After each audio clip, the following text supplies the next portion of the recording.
Howdy guys, another unboxing. Today I'm doing unboxing for Thor Ragnarok, Loki. This should be the third release of Loki by Hot Toys. The first one being Avengers, the second one Thor 2. Let's see the box art. It's a typical cosmic with the title character, the name on the side, general information on the back, and the other name. Also, a friend asked me to show the people working on this. There's Howard, JC, Hero, Oliver, James. Good job, guys.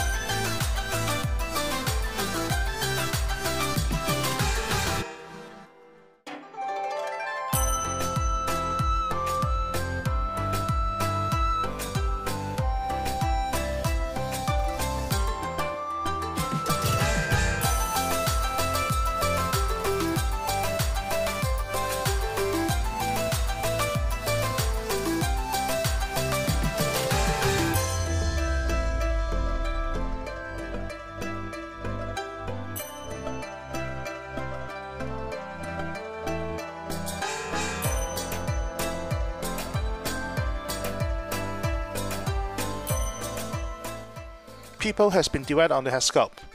Check out the photo composing JC Headsculpt and the movie still. What do you guys think? The actual Headsculpt looks pretty good. You got very nice details on the sculpting, paint applications, and the hair, lovely hair. I would say they nail it as Tom Hiddleston portrayed in the movie Thor 3. However, in the movie, Loki is very mischievous, joking around. This look is way too serious for that. It's kind of a distraction.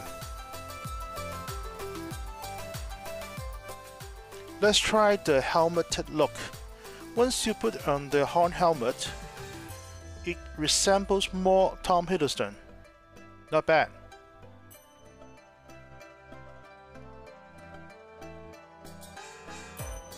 While we are discussing the Headsculpt, I will let you know the bottom is flat. This is quite different from the traditional Headsculpt where you have the circular bottom to insert into the body. So if you are thinking about keep bashing black suit Loki, you have to be aware of that.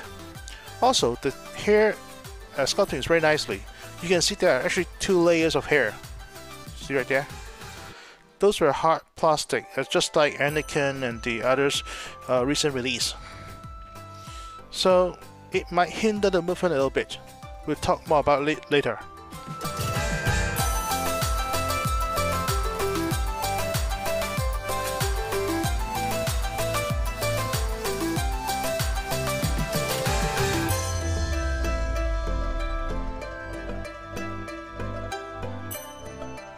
A fellow collector asks about the articulation of the joints. Let's take a look.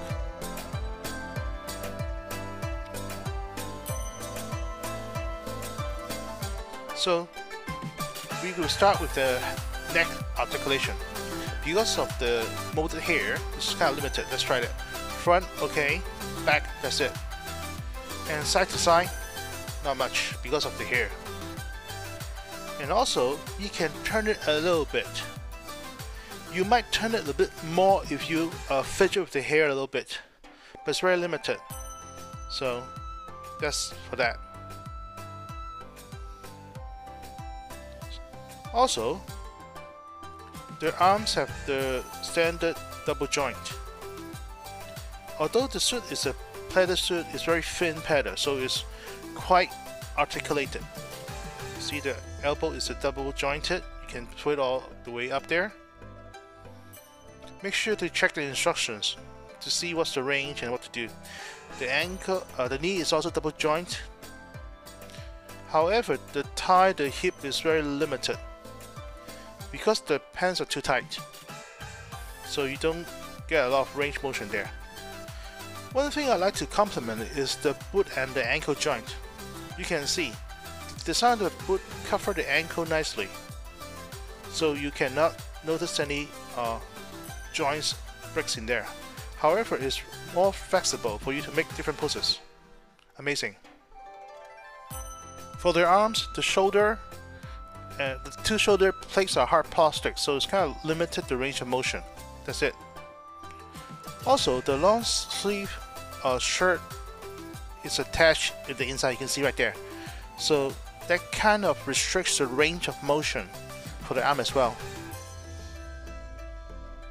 Also, the suit is quite nice, although it's better, but it's real thin, so it also allows some chest waist motion. You see? Quite flexible.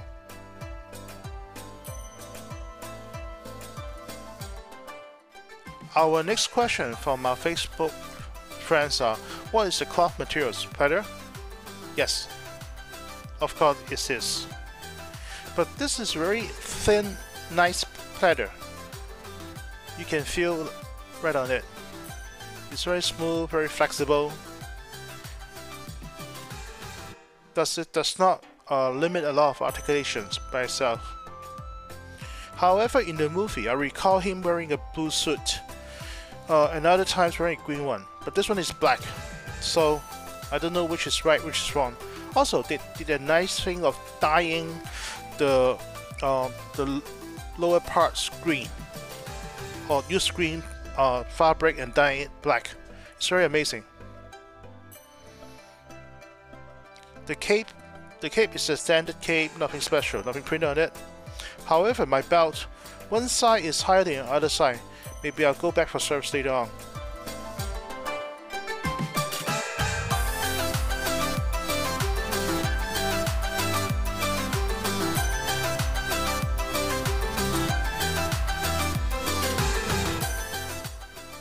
The accessories are your standard array. We'll start with the skull of Salta. This is the exact same mold from the Toy Fair exclusive Thor from last year. However, this one is red. I rewatched the movie.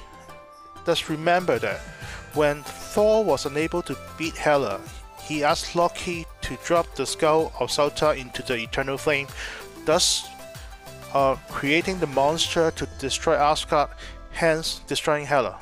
So this simulates that when he dropped the skull into the eternal flame when it's burning. Nice. Next, we take a look at Tesseract. This does not glow, so it's just a basic transparent cube. It also comes with a stand, as he was sitting on the stand in the movie. The next question from Facebook is that does the knife comes with a shield and can be placed on the body? Why don't we take a look at that? It comes with two daggers as is shown in the movies with the shield. Very nice painted silver metallic paint. It's quite sharp and pointy. Also, the blade composed of two parts, the top and bottom. Actually, it's separate in the middle. So it's very sharp. Just be careful when you play with it. Make sure you don't cut yourself or anything. I've read through the instruction manual and look for various ways. Apparently, it cannot be attached to the figure. I guess in the movie he just pull it out magically and use it. Well, that's for that.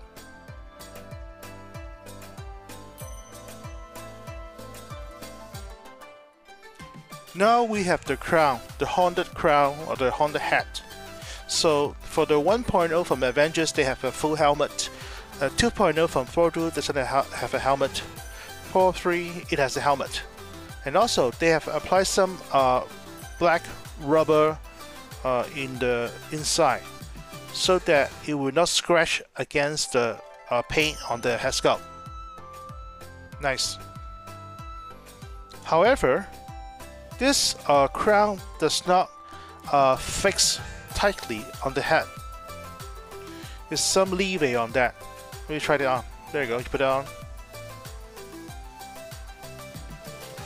Okay, so you can adjust it upper, lower, left, right to your preference to get it right. So spend some time with it.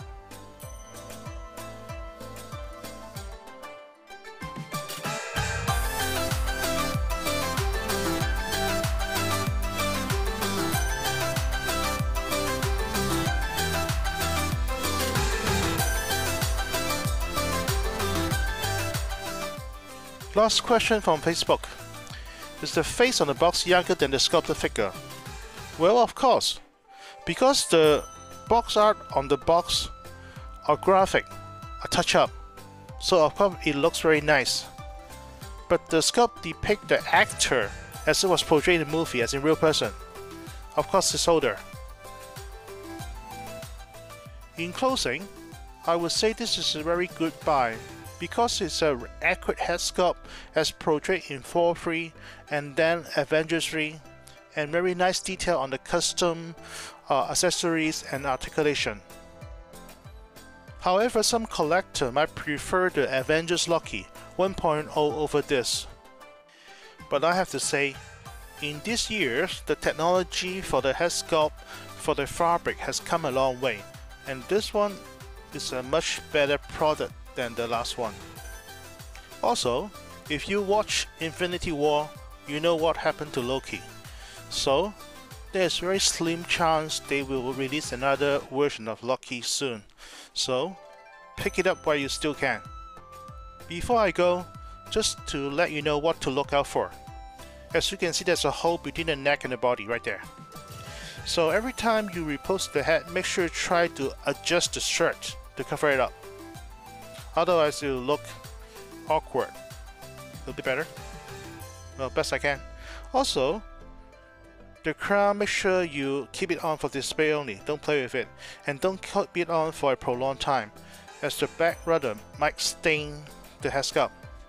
Okay, that's it for today. See you guys next time. Cheers. Bye.